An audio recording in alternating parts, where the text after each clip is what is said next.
बिस्मिल्लाहिर्रहमानिर्रहीम। Hello guys, तहज़ीब here from paradise hope. So guys, आज की वीडियो में मैं कंसेप्ट डिस्कस करूंगा वायर कटिंग मशीन जो इंडस्ट्रीज़ में यूज़ होती हैं उसके पीछे कंसेप्ट क्या है, उसको वो किस तरह से वर्क कर रही होती हैं। तो यहाँ पर मैंने सेटअप किया हुआ है और यहाँ पर मेरे पास ये आर्डिनो का कोड है और यहाँ पर मेरे पास ये सेटअप है। यहाँ पर आर्डिनो यहाँ पर ओनो है, TB660 स्टेपर मोटर ड्राइवर, स्क्रूडर और इसके नीचे ये मोटर है। मतलब मैंने स्क्रूडर को मोटर के ऊपर सेट किया हुआ है। अब मैं जो वायर कटिंग मशीन आती है एक्चुअली उसमें हो क्या होता है कि जो मशीन होती है वो हमारी क्वांटिटी लेती है, हमें कितने वायर चाहिए और कितनी लेंथ के चाहिए वो हमें काट कर देती है ऑटोमेटिक। अगर यही मशीन हम मार्केट में ख़रीदने जाएँ, किसी कंपनी से लेते हैं तो अराउंड ये 16 लाख 10 लाख के आसपास ये पड़ती है मिनिमम से। अगर आप डेस्कटॉप साइज़ की भी कोई मशीन लोगे तो मिनिमम 80,000 रुपये उसका प्राइस होगा। आप देख सकते हो उसमें कितना बड़ा वायर हम डाल सकते हैं।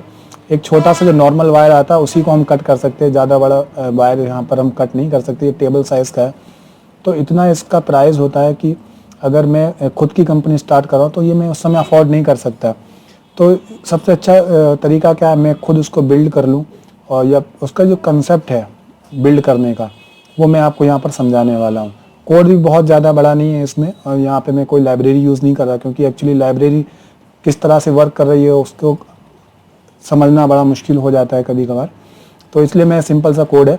अब मैं सबसे पहले यहाँ पर मैंने यहाँ पर जो वायरिंग की है इस वायरिंग को मैं आपको समझाता हूँ। तो मेरे पास यहाँ पर बहुत सारी डॉक्यूमेंटेशन में मैंने एक डॉक्यूमेंटेशन स्टोर ये TB660 स्टेपर मोटर की डॉक्यूमेंटेशन है और इस डॉक्यूमेंटेशन के अकॉर्डिंग हमको वायरिंग किस तरह से करना है। अगर आप हमारे पास वायरिंग करने के दो तरीके होते हैं। एक तो कॉमन एनोड कनेक्शन, इसके अंदर हम क्या करते हैं, हम अपने जितने भी पॉजिटिव वाले पॉइंट्स हैं उनको एक साथ जोड़ते हैं, मतलब उसको एक साथ जोड़कर कॉमन करते हैं और उसको फिर हम 5 वोल्ट सप्लाई में दे देते हैं, 3 पॉइंट सप्लाई 5 वोल्ट की सप्लाई दे देते हैं अकॉर्डिंग टू हमारा जो भी लॉजिक है। इसके बाद हम जितनी भी पिन्स हैं उनको माइक्रो कंट्रोलर या पिन आर्डिनो में देते हैं और उसके बेस पे हम उसकी प्रोग्रामिंग करते हैं, उन पिन्स की बेस पे जिस तरह से हमने पिन लगाई होती हैं। इसी तरह से एक मेथड और है जो कि एक कॉमन कैथोड कनेक्शन मेथड। इसी मेथड को मैंने यूज़ किया है वायरिंग के लिए यहाँ पर। इस मेथड में क्या हो रहा होता है कि जितने भी हमारे निगेटिव पॉइंट्स हैं उनको हम सबको एक साथ कनेक्ट करते हैं, कनेक्ट करके उसको हम ग्राउंड के साथ कनेक्ट कर देते हैं। उसके बाद बाकी जितनी बची हुई पिन्स हैं उनको अकॉर्डिंग टू हम अपने प्रोग्राम के हिसाब से सेट करते हैं पिन को माइक्रो कंट्रोलर के साथ या आर्डिनो के साथ। इसके बाद मैं आपको कोड दिखाता हूँ। कोड में मैंने सिंपली क्या किया हुआ है, कोड के अंदर मैंने सबसे पहले स्टेप पिन एक वेरिएबल बनाया। इसके अंदर मैंने पिन को बताया कि पिन नंबर 5, पिन नंबर 3 और पिन नंबर 8 जो कि हमारी एक होगी एनेबल पिन के लिए। कहाँ गई, हाँ यहाँ पर आप देख सकते हैं यहाँ पर जो पिन्स हैं एनेबल, DR और पुल प्लस, तो उनको मैंने कनेक्ट किया है पिन नंबर 5 के साथ, पिन नंबर 3 के साथ और पिन नंबर 8 के साथ। और यहाँ पर मैंने डिफाइन किया है माइक्रो स्टेप डिफाइन किया है, यहाँ पर नम स्टेप लिखा मैंने। तो यहाँ पर कितने स्टेप परफॉर्म होने के बाद हमारा जो स्टेपर मोटर है वो 360 डिग्री रोटेट होगा। तो मैं यहाँ लिख देता हूँ डिग्री। तो इसका मतलब ये है कि 200 स्टेप परफॉर्म होने के बाद जो हमारा स्टेपर मोटर है वो 360 डिग्री रोटेट होगा। इसके बाद यहाँ पर मैंने एक वेरिएबल भी बनाया हुआ है, इसको मैं इस साइड में लिख देता हूँ। तो इसकी वैल्यू 0। हाँ, तो यहाँ पर इसके बाद मैंने वाइट सेटअप में इन पिन्स को बताया कि ये क्या परफॉर्म करें। यहाँ सबसे पहले यहाँ पर मैंने सीरियल बॉड रेट बताया जो कि कम्युनिकेट कर पाए हमारे कंट्रोलर से, माइक्रो कंट्रोलर या फिर आर्डिनो के साथ। यहाँ पर भी मैंने पिन को बताया कि जो पिन्स हैं उनका पर्पस क्या है। इसके बाद यहाँ पर मैंने जैसे ही मेरा आर्डिनो ऑन हो तो उसके साथ जो पिन नंबर एनेबल पिन कौन सी, पिन नंबर 8, उसकी कंडीशन क्या हो, लो, मतलब वो ऑफ कंडीशन में हो। और जो पिन नंबर DR पिन यानी पिन नंबर जो 3 है वो हाई कंडीशन में हो। उसके बाद एक लूप लगाया है वॉइड लूप और उसके अंदर हमने एक कंडीशन लिखी है कि I लेस देन 200। ये कंडीशन इसलिए लगाई ताकि हमारा जो स्टेपर मोटर है वो एक राउंड होने के बाद वो स्टॉप हो जाए, इसीलिए यहाँ पर नम स्टेप इसके अभी आप देख सकते हो ये पूरा लूप, ये फंक्शन है इसके अंदर, फॉर लूप के अंदर जो भी लिखा है वो कितनी बार चलेगा, एक बार, ये 2 बार, ये 200 टाइम्स चलेगा। और उस 200 टाइम्स चलने की वजह से ये जो हमारा स्टेपर मोटर है वो एक रोटेशन पूरा करेगा, एक चक्कर पूरा करेगा। इसी वजह से यहाँ पर मैंने डिले इसलिए दिया है क्योंकि वो मैकेनिकल डिवाइस है, इलेक्ट्रिकल डिवाइस और मैकेनिकल डिवाइस का कंपेयर नहीं हो सकता, क्योंकि इलेक्ट्रिकल डिवाइस बहुत फास्ट होते हैं, उसमें इलेक्ट्रॉन्स होते हैं, तो इस वजह से उसको मैप कर पाए, उसके साथ वर्क कर पाए, इसलिए मैंने डिले दिया हुआ है यहाँ पर। इसके बाद I++ किया हुआ है। अब मैं इस कोड को करता हूँ अपलोड, और अब आप देखोगे जो हमारा एक रोटेशन कंप्लीट होगा। जैसे यहाँ से कोड कंप्लीट होगा, मैं इसको यहाँ पर, ओके, यहाँ पर आई थिंक मैंने कुछ मिस्टेक किया हुआ है, यहाँ पर मुझे कॉलन लगाना था। ओके, मैं दोबारा से इसको करता हूँ।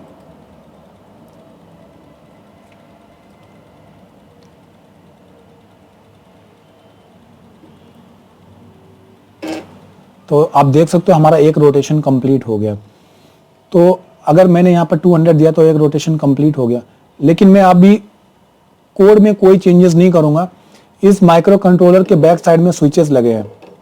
अब मैं स्विच को सेट करूँगा कि मेरा जो रोटेशन है वो 400 में कंप्लीट होना चाहिए, मतलब 400 स्टेप दूँ तब मेरा माइक्रो, आप देख सकते हो यहाँ पर 400 लिखा है। अभी मैंने स्विच को इसके अकॉर्डिंग सेट किया है, ऑन ऑन और ऑफ। अब मैं सेट करूंगा 400 के अकॉर्डिंग, चाहे मैं ए के हिसाब से सेट कर लूँ या बी के हिसाब से, बात बराबर है। ये वाइंडिंग का फर्क है, अगर आप ए के हिसाब से सेट करोगे तो यहाँ पर जो ए वाइंडिंग है उसके अकॉर्डिंग सेट होगा। तो अभी मैं ए के अकॉर्डिंग सेट करता हूँ। तो मैं यहाँ पर इसको सेट करने के लिए एक पेचकस ले लेता हूँ। अब मैं क्या करूँगा, यहाँ पर आप देख लो, पहले जो 400 है उसके लिए मुझे स्विच नंबर 1 को ऑफ रखना है, सॉरी ऑन रखना है, 2 को ऑफ रखना है और 3 को ऑन रखना है। तो मैं यहाँ पर जाता हूँ, यहाँ पर इसको ऑफ किया, इसको ऑन किया, एक बार चेक कर लेता हूँ। इसको ऑन रखना है, इसको ऑफ रखना है, ठीक है। यहाँ पर दोनों ऑन है और बीच वाला ऑफ है। ओके, अब मैं कोड में मैंने कोई चेंजेस नहीं किया। अब मैं सिंपली क्या करूँगा, सिर्फ यहाँ से रीसेट का बटन दबाऊंगा। ये क्या हुआ, ये क्यों मतलब पूरा रोटेट नहीं हुआ, क्योंकि यहाँ पर जो टेबल बनी है इसीलिए बनी है कि आपका जो रोटेशन है वो कितने, एक रोटेशन कितने उसमें कंप्लीट होना चाहिए स्टेप में। यहाँ पर लिखा मैंने, यहाँ बताया मैंने 400 स्टेप में। इसके स्विचेस से मैंने इसको बता दिया कि आप 400 स्टेप जब मैं दूं तो एक रोटेशन कंप्लीट होना। अभी मैंने कितना दिया, यहाँ पर आप कोड में देखो, मैंने 200 दिया हुआ है, तो उसका कितना होना चाहिए, रोटेशन 180 डिग्री होना चाहिए। तो ये तो कंसेप्ट हो गया इस टेबल का कि इन टेबल का क्या यूज है। अकॉर्डिंग टू इसके हम करंट को सेट कर सकते हैं। मेरा करंट ऑलरेडी सेट है, आप अपने स्टेपर मोटर के हिसाब से अपना करंट सेट कर लेना। अब मैं लेता हूँ वायर को, क्योंकि वायर मेजरमेंट मशीन बनाना है तो वायर का होना ज़रूरी है। तो अभी मैंने यहाँ से इसको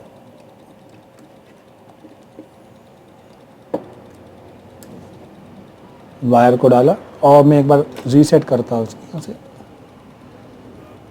तो आप देख सकते हो हमारे पास वायर निकला है। अब कंसेप्ट ये है कि हमने ये देखना है कि हमारा एक रोटेशन में कितना वायर निकल रहा है या फिर हाफ रोटेशन में कितना वायर निकल रहा है, तो उसके हिसाब से सेट करना है हमें। तो अभी मैं स्केल लेता हूँ और मैंने स्केल लिया और ये सबसे पहले मैं इसको पीछे करता हूँ। तो मैंने इसको दोबारा से यहाँ से रीसेट किया, तो यहाँ पर जो हमारी निकल के आया है वो अराउंड 1.5 है, क्योंकि थोड़ा सा पहले से बाहर था। 1.5 सेंटीमीटर है, तो इसका मतलब 1.5 सेंटीमीटर है और मैं इसको 1 सेंटीमीटर के अराउंड रखना चाहता हूँ। तो मैंने यहाँ पर गया, उसकी वैल्यूज को थोड़ा कम किया। थोड़ा कितना कम करना होगा, 1.5 है तो इसका आधा कितना होगा, 200, आई थिंक मैं 150 करता हूँ या 110 करता हूँ, देखता हूँ 110। ओके, अब मैं दोबारा से इस कोड को अपलोड करता हूँ।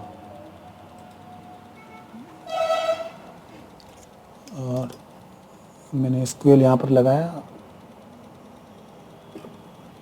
तो आई थिंक देखो यहाँ पर लगभग 1 आ गया, देखो यहाँ पर 1 आ गया है, अगर आपको दिख रहा है तो यहाँ पर लगभग 1 आ गया। तो इसके हिसाब से कि अगर मैं 1 अभी यहाँ पर एक चीज़ और देखो, यहाँ पर हल्का सा एरर है, मतलब कंप्लीट 1 पे तो नहीं है, थोड़ा सा वो एरर है। लेकिन जब मैं बहुत सारी वैल्यूज बहुत ज़्यादा बड़ी लेंथ दूंगा तो ये एरर जाके बहुत हमें ये एरर दिखाई देने लगेगा। जैसे मैंने 5 सेंटीमीटर लिया, अब मैंने क्या किया है, 1 सेंटीमीटर चाहिए, 1 सेंटीमीटर इंटू 5, तो 5 टाइम चलेगा। और यहाँ पर जाके मैंने इसको मल्टीप्लाई किया 5 से, तब मुझे 5 सेंटीमीटर वायर मिलना चाहिए। मैंने अपलोड किया और यहाँ पर जाके इसको पहले बैक कर लेता हूँ जल्दी से। ओके, अब मैंने तो हमारा स्टेपर मोटर 5 सेंटीमीटर जब तक नहीं मिल गया तब तक वो घूमा, लेकिन ये वैल्यू में एरर आया है, या तो वो वैल्यूज़ कम थी, ये कुछ 4.5 आया है, मतलब ये एरर हमें मिल रहा है। अगर मैं फिर से इसको 1 कैलकुलेट करता हूँ तो आप देखना, मैं यहाँ पर इसको 1 करता हूँ, यहाँ पर इसको 1 करता हूँ और अब दोबारा से इसको अपलोड करता हूँ। तो आई थिंक ये वायर इस वजह से तो नहीं था, चलो अब मैं दोबारा से करता हूँ। तो 1 सेंटीमीटर मिलना चाहिए, तो ये अभी हमें आई थिंक ये 1 सेंटीमीटर के आसपास है, पॉइंट कम है, आप दिख रहा है आपको पॉइंट कम है, यहाँ पर 1 सेंटीमीटर में 1 पॉइंट कम है। इसी वजह से जब मैंने 5 कैलकुलेट किया तो हर एक सेंटीमीटर में 1 पॉइंट कैलकुलेट कम होता गया और इसीलिए वो 5 में जाके कम रहा। तो इसको मुझे सही करना पड़ेगा, तो इसी तरह से आप उसको सेट कर सकते हो। तो अभी मैं इसको यहाँ पे 1/5 कर दिया मैंने वैल्यूज़ को, और इसकी लेंथ 1 की है मैंने। अब मैं यहाँ से दोबारा से इसको अपलोड करता हूँ और यहाँ से मैं इसको बैक कर लेता हूँ जल्दी से। यहाँ पे थोड़ा ओके लगभग आ गया, मैं फिर से इसको बैक करता हूँ और रीसेट देता हूँ। तो आप देख सकते हो लगभग, ये मैंने कुछ ज़्यादा ही शायद पीछे कर दिया, लगभग आ गया है, वो हमें ट्रायल और एरर में सेट करना पड़ेगा। तो अभी भी शायद कम है थोड़ा सा। तो इस तरह से अभी ये 1 सेंटीमीटर हमारे पास वायर है, अगर हमें 10 सेंटीमीटर या फिर उसके अकॉर्डिंग हम ये सेट कर सकते हैं। इसके साथ डिस्प्ले लगा सकते हैं और यूज़र इनपुट दे सकता है उसमें कि हमें इसको कितनी वैल्यूज़ चाहिए और कितनी लेंथ चाहिए। तो उसके अकॉर्डिंग हम ये जो लूप है उसको अकॉर्डिंग उसके हिसाब से करते रहेंगे। और यहाँ पर जो पिन है, इसी किसी पिन में हम एक कटर एक लगा देंगे और कटर जब भी वो कंप्लीट हो जाएगा, हमारा ये जो लेंथ यहाँ से निकलना है वो कंप्लीट हो जाएगा, तब ये पिन एक्टिवेट हो जाएगी। उस पिन से हमारा जो कटर है वो एक्टिवेट हो जाएगा और ये लेंथ को काट देगा। सिंपल लॉजिक है, बहुत बड़ा लॉजिक नहीं समझ आ रहा मुझे कि इसको समझाने के लिए बहुत ज़्यादा कुछ एक्सप्लेन करने की ज़रूरत है। सिंपल कोड है, सिंपल लॉजिक है, जितनी बार वो घूम रहा है वो आप कैलकुलेट कर लो कि उतनी बार में कितना वायर निकाला है, उसके हिसाब से आप सेट कर लो।